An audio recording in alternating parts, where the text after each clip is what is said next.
ஓம் குருவே சரணம். வாழிய நலம். தமிழ் வாழ்க.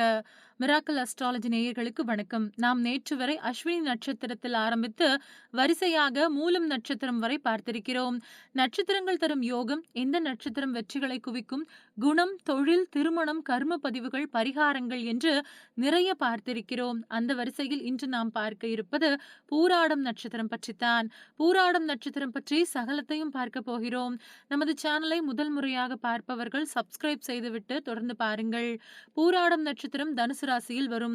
ராசியின் அதிபதி குரு, நட்சத்திரத்தின் அதிபதி சுக்கிரன். இவர்கள் சுக்கிரன் திசையில் பிறந்திருப்பார்கள். பிரசன்ன ஜோதிடத்தில் இந்த நட்சத்திரம் வந்தால் கேள்வி கேட்கும் ஜாதகருக்கு மிகவும் அதிர்ஷ்டம், சாதகமான பதிலே கிடைக்கும். சுக்கிரனின் திசையில் பிறந்த இவர்கள் பெரும்பாலும் தனியார் துறைகளில் வருமானம் சம்பாதிப்பார்கள். ஆசிரியர் துறை, மார்க்கெட்டிங், இன்சூரன்ஸ், வங்கிகள், உணவுத்துறைகள் போன்றவை இவர்களுக்கு வருமானம் தரும். சுக்கிரன் திசை இளமையிலேயே வந்துவிடும். ஆனால் குரு திசை அனுபவம் கிடைத்த பிறகு இரண்டாவது பகுதியில் வரும். உபயராசியில் பிறந்த பூராடம் நட்சத்திரக்காரர்கள் குருஸ்தானத்தில் இருப்பவர்கள் வழிகாட்டுவார்கள். இவர்களுக்கு செவ்வாய், குரு மற்றும் சூரியன் நல்லது செய்வார்கள். 13, 20 முதல் 26, 40 வரை உள்ள டிகிரியில் பிறந்திருப்பார்கள். முக்கூட்டு கிரகங்களில் ஒரு நட்சத்திரத்தில் பிறந்த இவர்களால் பிறர் முன்னேறி இருப்பார்கள். பூராடம் என்பது ஒரு முழு நட்சத்திரம். இவர்கள் பிறந்த குடும்பம் பொருளாதாரத்தில் முன்னேறும். இவர்களுக்கு சந்திரன் அஷ்டமாதிபதியாக வருவார். முன்ஜென்ம கர்ம பதிவுகள் கொண்டதாக புதன் கிரகம் வருவார். இவர்கள் விதியை மதியால் வெல்லும் யோகம் உள்ளவர்கள். இவர்களுக்கு வெற்றி தரும் நட்சத்திரங்களாக குருவின் நட்சத்திரங்களான பூரட்டாதி, விசாகம், புனர்பூசம் ஆகிய நட்சத்திரங்களை சொல்லலாம். முக்கூட்டு கிரகத்தில் நட்சத்திரத்தில் பிறந்த இவர்களுக்கு மற்றொரு முக்கூட்டு கிரகத்தின் ராசியில் உள்ள சுக்கிரனின் நட்சத்திரங்களான மேசத்தில் வரும் பரணி, சிம்மத்தில் வரும் பூரம் ஆகிய நட்சத்திரத்தில் ஒன்றில் முக்கியமான உறவுகள் இருக்கும். தனுசு உட்பட இவையெல்லாம் நெருப்பு ராசியில் வரும்.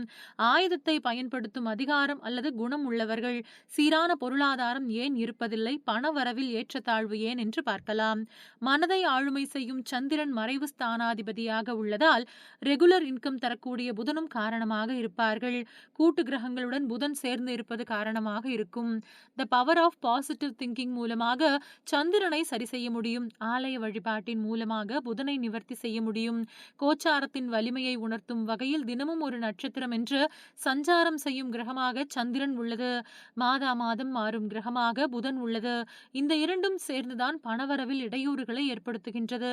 இவர்களுக்கு நீண்ட ஆயுள் மற்றும் ஆரோக்கியம் உண்டு.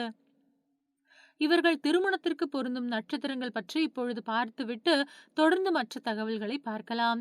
இவர்களுக்கு பொருந்தாத நட்சத்திரங்கள் சிலவற்றை கழித்தால் மீதமுள்ள நட்சத்திரங்கள் பொருந்தி வரும். இப்பொழுது நாம் பார்க்க போவது இவர்கள் திருமணத்திற்கு பொருந்தாத நட்சத்திரங்கள்.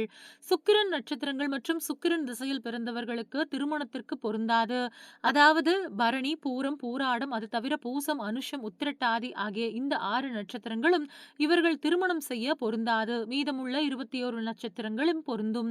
விவசாயத்தில் முக்கிய பங்கு வகிக்கும் கீழ்நோக்கு நட்சத்திரம் தான் பூராடம். வருமானத்தில் ஏற்றத்தாழ்வு, பொருளாதாரத்தில் மந்த நிலை, நிலையான வேலை இல்லாதது எல்லாம் புதன் சொல்லும் கர்ம பதிவுகளாக இருக்கும். இந்த அறிகுறிகள் இருந்தால் கவலைப்பட வேண்டாம். புதன்கிழமை அன்று திருவெண்காடு சென்று வரலாம். முடிந்தால் சிவா விஷ்ணு கோவில் சென்று புதன்கிழமையில் தரிசனம் செய்யலாம். புதன்கிழமையில் பாசிப்பயிரை ஊற வைத்து அந்த நீரை பாலமரத்தில் ஊற்றி வர தடைகள் நீங்கும். மந்திர சக்தியை தரும் பீஜ மந்திரங்களை உச்சாடனம் செய்ய தடைகள் நீங்கி வெற்றிகள் உண்டாகும். நாளை வேறு ஒரு ஜோதிட வீடியோவில் அடுத்த நட்சத்திரம் பற்றி தெரிந்து கொள்ளலாம். அதுவரை இணைந்திருங்கள். நன்றி, வணக்கம்.